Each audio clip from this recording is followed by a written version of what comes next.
So in today's video, I'm going to be previewing Bradford City versus Mansfield Town, and then in the second part of today's video, I'm going to be bringing you guys my Game Week 37 League 2 score predictions. If you do go on to enjoy, please make sure to drop a like on there for me. If you could try to 80 likes on today's video, that'd be massively appreciated. Subscribe if you're new as well. We're on the road to 9,000 subscribers, so please make sure you are subscribed. If you haven't already, with that post notification bell on, it's free to do so, and it does massively help out. Get your thoughts in as well down in the comment section down below. Let me know down below your score prediction for this match and what would your starting 11 be as well. Would you make any changes from Tuesday night's really unnecessary and poor defeat against Forest Green Rovers, conceding so early on? It just set the tone really for the remainder of the game. I expect changes. Mansfield come in top of the table. We drew 0-0 with them earlier on in the campaign, but they're a very good side. We always seem to play Mansfield at home around the February-March sort of period, and this fixture traditionally, whoever's been the away side has normally come away from the game with the better result. Obviously last year they scored a last-minute winner against last-minute equaliser, against us,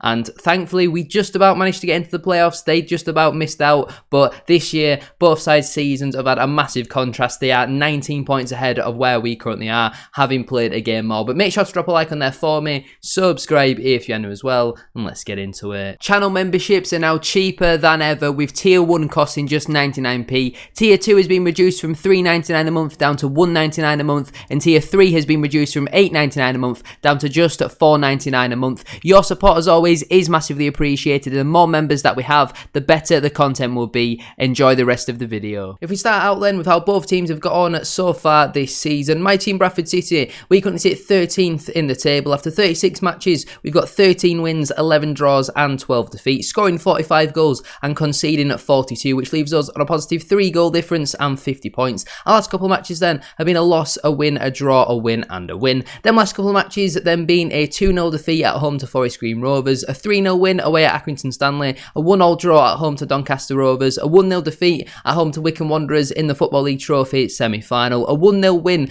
at home to Sutton United, and a 4-0 win at home to MK Dons. If we compare that then to Mansfield Town, they currently sit first in the Sky Bet League 2 table. After 37 matches, they've got 19 wins, 12 draws and 6 defeats, scoring 73 goals, which is obviously the most in the entire division, and only conceding the 35, which leaves them on a positive 38 goal difference and 69 points. They obviously have the best goal difference, and because they're first, they have the best points tally as well in the division. Their last couple of matches then have been a loss, a win, a loss, a win and a win. Them last couple of matches then being a 2-1 defeat away at Tranmere Rovers, a 3-2 win at home to Swindon Town, a 2-1 defeat at home to MK Dons, a 1-0 win away at Newport County, and a 5-1 win at home to Salford City. They pretty much need to go win, lose for the remainder of the campaign to probably even win the league, but definitely to get into that top 3. They're 5 points clear of 4th place at this moment in time. I backed Mansfield for autos at the start of the campaign, and the one season I don't back them to win the league, it looks highly likely that they will be going on to do so. But now we're going to get into the team that I would go with if I was Graham Alexander. In terms of my formation for this game, I would make a slight tweak from the 3-4-3 to the 3-5-2. I feel like if Mansfield are going to come and probably play a diamond, we can't just have 2 central midfielders, although completely overrun us in that midfield. So I've put an extra man in there. I've taken away the 2 wingers,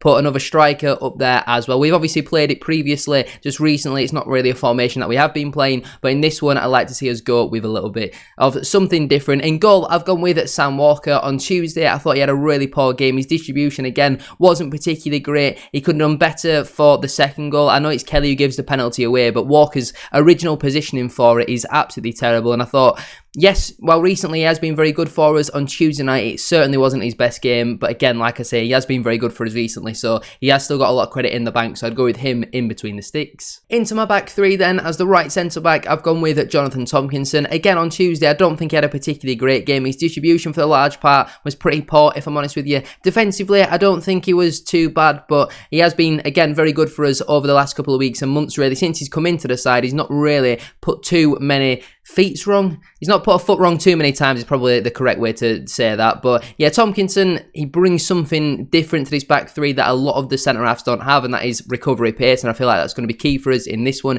If we can match him up against some of their smaller strikers like Tom Nichols or Davies Keeler-Dunn, I know they can rotate between playing in their number 10 roles.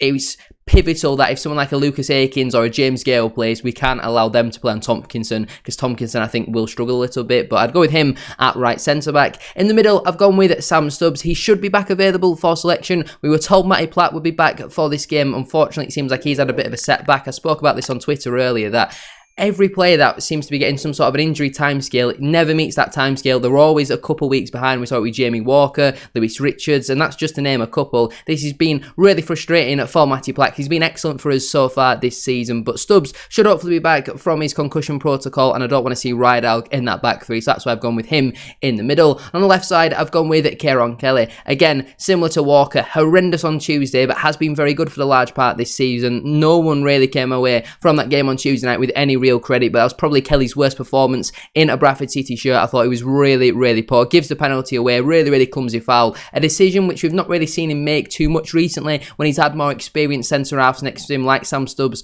and Matty Platt. But when he was partnered with JT in that back four, I know it's really late on in the game and JT doesn't have anything to do with that, but it seems like when he's got someone more experienced next to him, he doesn't really commit them stupid fouls, and he did. I thought his distribution for the large part was poor. He lost a lot of headers as well up against Christian Doidge, and I like to see him move back over to the left side and start in this one. As my holding midfielder then, I've gone with Richie Smallwood. I feel like this is going to be a game where we're not going to have much of the ball and it's going to suit Smallwood. He's much better out of possession than what he is in possession. On Tuesday, I feel like he should have probably been subbed off and, you know, get McDonald on there, someone who's a little bit better of a passer of the football, but in this one, Smallwood out of possession is going to be massive for us, so he definitely should start in this one, in my opinion. Right wing back, I've gone with Brad Halliday. Again, I don't think he was particularly great on Tuesday night, but for the large part this season, he has been very good. Certainly a player of the year nominee. I don't think he had a bad game. I was really surprised to see him be subbed off just to put Gilead at right back. I didn't really understand that decision, if I'm honest with you, but Halliday, I feel like he's a man for the big games, and hopefully he can come up with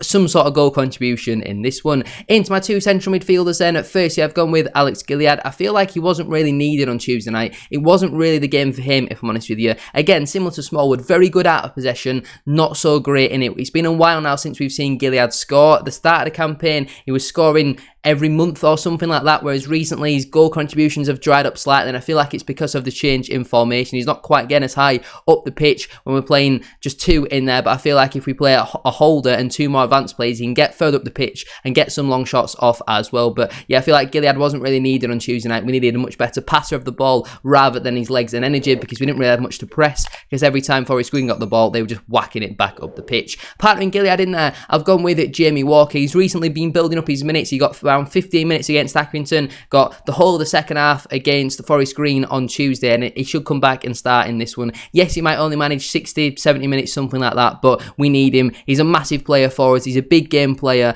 and I feel like to change the formation, you need to have Walker back in there. It's a very similar team to what we had around the November, December sort of period when we went on a really, really good winning run. So I go with Walker in that number 8 position alongside Alex Gilead. And as the left wing back, I've gone with Lewis Richards. I thought he was one of the few players to come away from Tuesday night with some real credit. I thought he had a really, really solid game. Yes, at times his crossing wasn't particularly great, but he was beating his man, getting balls into the box, and again, I didn't really understand why he was subbed off to put right at left back when he's not really played too much there. It seemed like we were trying to put attackers in defensive positions, but then they didn't really know where to be in the build-up, so I didn't really understand that choice. But Richards, again, has been very good for us for the large part of this season when he's been fit and available, so I'd start with him at left wing back. And as my two strikers then, firstly I've gone with Andy Cook. Now I think it's massive that we have a partner for him in this one, if I'm honest with you, because it will be very easy for someone like Aidan Flint, who's an absolute monster of a centre-half, to marshal Andy Cook out of the game, like what Ryan Innes did on Tuesday night. Cook is not a target man. We need to stop using him as a James Anson-esque player. He's a finisher, he's a goal scorer. He's not really a target man, if I'm honest, and we need to stop trying to play him like that. So I think we need to go with two strikers.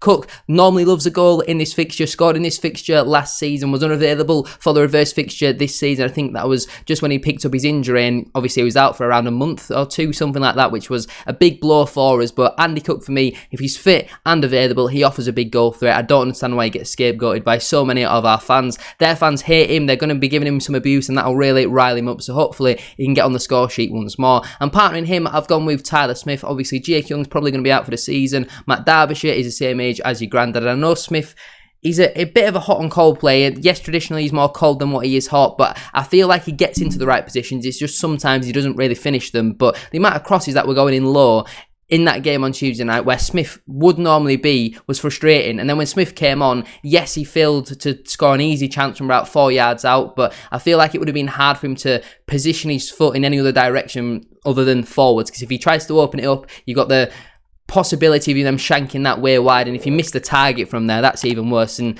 yeah, it was just unfortunate the keeper was right there. But Smith, I do like him. At times he does frustrate me a little bit, but I feel like we need to go with two up front in this one, so I've gone with Cook and Smith to lead the line. On the bench then for me, that'll leave Colin Doyle, Daniel Ugoke, Kevin McDonald, Clark Adore, Adam Wilson, Harry Chapman and Tyreek Wright. The players currently unavailable are Ash Taylor, Matty Platt, Alex Patterson and Jake Young. So the players who miss out then through selection would be Liam Rideout, Bobby Poynton, Callum Kavanagh, who will miss the next 2 games after this, after he's been called up by, I think, the Republic of Ireland's under-21, so he'll miss Notts County and Harrogate next week, but I wouldn't have him in my squad in this one. And also Matt Derbyshire. Now then, we're going to get into my game week 37 League 2 score predictions. Now this weekend's fixtures are really weird. We've got a game on Sunday, a game on Monday, because I think tonight Salford play Stockport. This game was originally meant to be played on Tuesday, that's why I didn't include it in my score predictions, but Stockport will win that one 2-1. That's what I'm going to go with. In terms of this weekend then, starting out with the Saturday at 3 p.m, I'm going to go AFC Wimbledon to beat Newport County 2-1.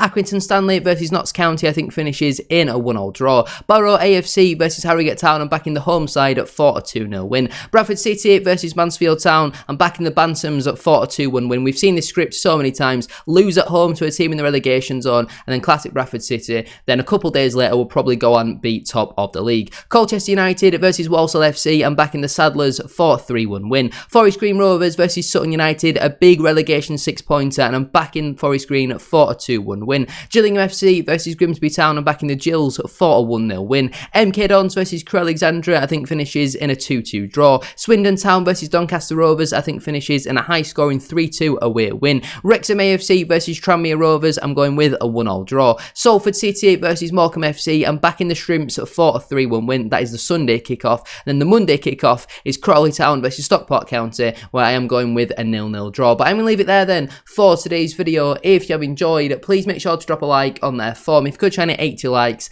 as I said at the start of today's video, that would be massively appreciated. Subscribe if you are new as well. We're on the road to 9,000 subscribers, so please make sure you are subscribed. If you haven't already, with that post notification bell on, it's free to do so, and it does massively help out. Get your thoughts in as well down in the comment section down below. Let me know down below your score prediction for this match. What would your starting 11 be as well? Would you make any changes from Tuesday night's 2-0 win, 2-0 defeat, against Forest Green Rovers? Thank you all very much for watching. Have a great rest of your day, and I'll see you on Saturday for the match day vlog. Peace.